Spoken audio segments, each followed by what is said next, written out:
બહુ બધા સંત થઈ ગયા. કાઠિયાવાડમાં જલારામ બાપા, નારેશ્વરમાં પૂજ્ય રંગવધૂત મહારાજ,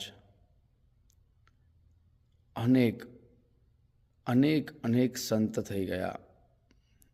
અને એ બધા સંત જે સ્વરૂપ છે એ પણ ગુરુનું સ્વરૂપ છે, જેમણે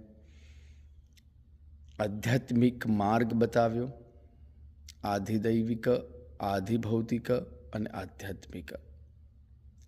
ત્રણેય તાપમાંથી જે બચાવે છે તે ગુરુ છે. અને એટલા માટે જ ભગવાન દત્તાત્રેય, જેને ગુરુઓના ગુરુ માનવામાં આવે છે, એમણે પણ 24 ગુરુ બનાવેલા.